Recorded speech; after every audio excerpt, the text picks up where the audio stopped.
So in today's video, as the title suggests, we have to talk about something that's actually pretty important, and it's really going to be about the #1 wealth killer that applies to so many different people inside of our country that you have to know about if you're hoping to maybe someday potentially become rich, or maybe if you happen to already be rich, richer. And that's going to be everything related to your car.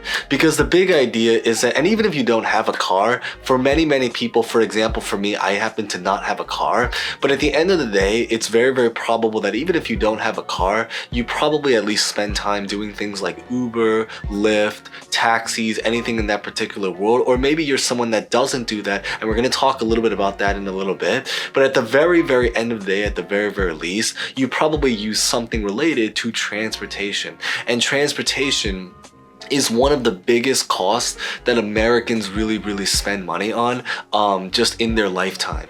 And if we're able to not necessarily cut this cost, because at the end of the day we still have to spend money to be able to get around places, unless you're someone that spends time at home every single day 24/7 and you never leave your house, which is very possible, but that's probably not very particularly healthy. The idea is that it's very expensive to pay for transportation. So what I really want to talk today is about why this is the #1 wealth killer inside of our country, and maybe several solutions about what we can do to potentially remedy this so it doesn't have to be that way. So let's just get this video started. But as always, like, comment, subscribe, hit the bell, and feel free to comment anything if you guys are, any personal thoughts or stories. And with that being said, let's get this video started. So we're going to start by maybe showing this table right here. Now, I know some people like to listen to this as a podcast, so I'm going to narrate what's going on in this table as well. So if you don't want to look at the screen, that's okay. But if you are able to look at the screen right now, take a look at this table right here, which really highlights what the actual cost is to own a very basic car such as like the Honda Civic. So what this table really demonstrates is, and you can really use this with any kind of basic similar caliber cars. So this example uses the Honda Civic, but you can use this as like with the Toyota Corolla, the Hyundai Sonata, the Mazda 3, or any similar caliber entry-level car. The idea really what it communicates is that while the car costs around $21,000, the actual cost after all of the fees that you have to pay for, because again, it's like a lot of different things we buy in life, it's not always the surface cost of what things cost, but it's also about how much things cost after all of the fees. This applies to things such as like when you eat out in restaurants, you have to pay for tip, taxes. In many cases, when you buy concert tickets, you have to pay for service fees, service charges, just to use their website. So in this situation, particularly true is that what it really demonstrates is that while the average car of that caliber, the entry-level car, cost about $21,000, the actual cost after all fees such as like depreciation, taxes, gas, insurance, maintenance is actually around $44,000, more than double over several years, or even more specifically, an average cost of about $8,800 per year. And this is we're talking about $8,800 as an average cost per year. That's a lot of money. And that's definitely, at least certainly for the average American, based off of statistics such as like the average net worth, the average income that a typical American middle class has. That's a lot of money that you can be using. And that's a lot of money that you can potentially have as an opportunity cost to grow in other ways. But maybe more a little bit on that in a little bit. So definitely continue watching through. But the idea really what it's saying is that when you buy a car, not only is it going to be the $21,000, but it's going to be about $44,000 entry level. And this is talking about a basic car. So you can only imagine what would be the cost if we were talking about a luxury car. And it doesn't have to be like a Lamborghini or any kind of $200,000 car. Even just the cars that are just simply put a step up, such as like a Lexus or a Mercedes-Benz, those things are not as expensive as a Lamborghini or Ferrari, but they're still pretty expensive in their own way. Certainly compared to like a Toyota Corolla, a Honda Civic, or anything in that world. You can only imagine how much even worse it is to killing someone's wealth if they were to go down the route to purchase one of those luxury cars, which is what a lot of people do, Now, I want to talk maybe show this particular article right here now, which really highlights some of the additional costs that you have to pay for on top of the actual cost. The idea really behind it is that it goes into even greater detail that when you happen to buy a car, there are so many additional factors and costs that's going to take down the amount of money, or that's going to increase the actual true cost of owning that car, such as like depreciation, financing. So what this means is like taking out loans. So, you know, gosh, if you had to end up taking out loans, that's going to be an even worser thing to think about. Insurance, maintenance, repairs, fuel. If you live in a major city, in many cases, parking, because in major cities such as like New York City, which is where I'm from, we are talking about $300, $400, $500 per month, and literally $300, $400, $500 a month sometimes just to spend it on parking. Tolls, fines, registration taxes, and of course, gas. These are all things that really add up and really make it very particularly expensive.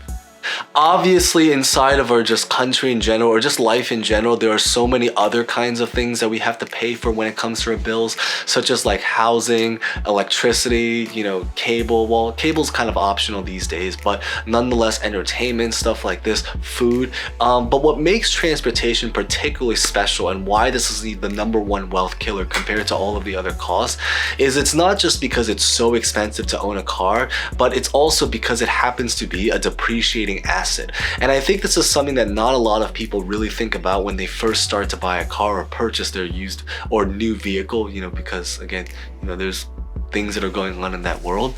But the idea really behind it is that because when you purchase something such as like real estate, one of the things is that while real estate does happen to be very expensive, at the end of the day, at least real estate in most situations happens to be an appreciating asset, meaning that it actually goes up in value over time. Stocks are the same exact way.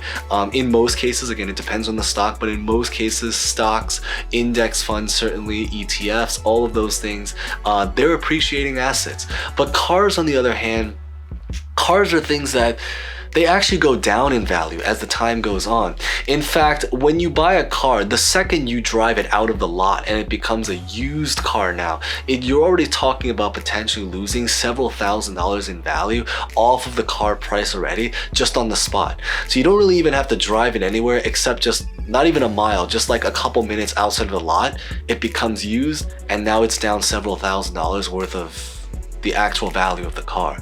So that's some couple of things to really take note, why it's so important to really understand this.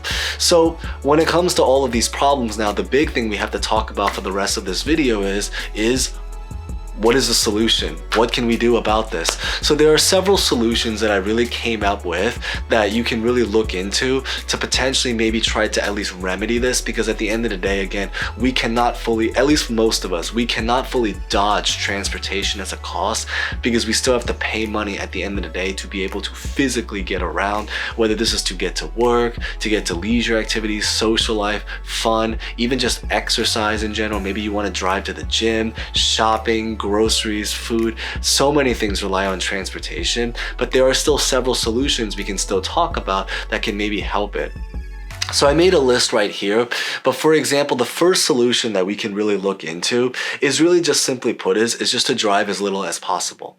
That's one of the biggest things. Obviously, this depends on where you're currently located, because if you happen to be in like the middle of nowhere, you probably have to drive particularly more frequently than others. But if you happen to live in a city, there's a lot of ways you can dodge that cost and maybe consider selling your car or not even having it.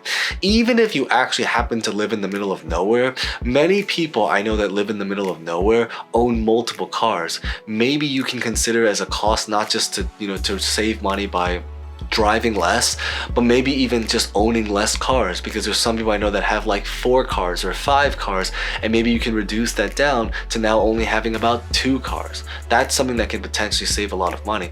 And again, we already clarified and talked about how a classic basic entry-level car is saving you potentially about $8,800 every single year. That's a lot of money, and you can definitely do a lot with $8,800 for the average American. Now, the second solution that I really came up with is that you can also consider purchasing a bike. And I think that that's one of those things that is something to really consider. Especially true if you live a distance between the places you typically have to go and where you live. That perfect sweet spot where it's not too far that you have to drive, but it's also not necessarily close that you can walk. What you can consider doing is simply buying a bike. A bike is definitely something very cost effective, and I speak from personal experience because over the pandemic I actually also interestingly started to bike as a means of transportation and also as a means of exercise. So it kind of doubles in both ways. It keeps you healthier, you'll be in shape better, you'll get some exercise, you'll get some sunlight, and most of all is you're going to save a lot of money. And I think that as a finance channel, that's the biggest thing that we all really care about at the end of the day. It's just the money. I mean, that's a very big thing, you know, and I think that that's very important. And then the third solution that I really came up with is that this one's particularly true for anyone that happens to live in a city, I know particularly, is you have to really consider trying to save money and avoid things such as like taking Ubers and Lyfts. Now, I know there are obviously, like, everyone's in a very particular different circumstance. Like, I know there's some people that will talk about safety. You know, some people have to take an Uber out of safety because maybe they happen to love going out very late at night, and sometimes, you know, they fear for their safety because of things that kind of happened in the middle of the night. But at the very end of the day, I think that you should try to at least reduce the amount of Ubers and Lyfts and taxis that you take as much as possible, and simply just walk that route or public transportation that particular route. I speak as someone that's in New York City, and obviously we have one of the better public transportation systems, certainly compared to, because I know a lot of people are going to complain about New York City subways, and justifiably, understandably why. But at the end of the day, compared to a lot of other major cities, especially cities that don't even have public transportation, we're still pretty well off. So if you happen to be able to have the opportunity to save money off of Ubers and Lyfts, we're talking about potentially about $20 at least, minimum in many cases, $20 per ride. That stuff adds up. $20 is a dinner for a lot of people, and when you take that Uber, or when you decide to now do public transportation or walk or bike over taking that Uber, that Lyft, that taxi, all of this stuff really adds up, and it becomes a lot of money. In some cases, over several $100s per year. That's a very good percentage of the couple of $1,000s we already mentioned you can save by not owning a car. So that's just something to really think about. So it's not just for people that own cars, but it's for people that maybe use other people's cars, such as like through Uber, Lyfts, and taxis and stuff like that. And then the last solution I think that's really that I'm really going to share in today's video, so hopefully to finally cap off this video, is that if you absolutely have to own a car, let's just say you're in a situation where you live in the middle of nowhere, you have to own a car, the very best solution you can really think of is just consider getting your car used. Because at the end of the day, just like mentioned, is that the difference between buying a new car and a used car, we're talking about several $1,000s, and the second you drive that new car out of the lot, it becomes a used car, and the second it becomes a used car, it already depreciates several $1,000s in value. So again, this is just like an instant loss of money just on the very spot. So if you're able to buy a used car, typically about 3, 4, 5 years old, you can get a car that's actually still in pretty good condition. So it's still very enjoyable, it's still very clean, it's still very usable, a very healthy, you know, practical car that you can use to get around, but it saves you money and it's a lot cheaper. And that's the biggest thing that we really care about at the end of the day, that I think is important to really take away from this particular video. Definitely compare rates for all of the different other car expenses and try to see what you can to get the most practical but also the most cheapest option that's really available out there. But with that being said, that's really what I wanted to share in today's video. So if you guys hopefully found that relatively insightful, feel free to drop a comment down below about what you think about this situation, because I know that it's definitely a very big one in our country. Consider subscribing, hitting the bell, smash the like button, and with that being said, thank you guys so much for watching. As always, stay safe, stay well, stay frugal, and hope to see you guys next time. Thank you guys so much again.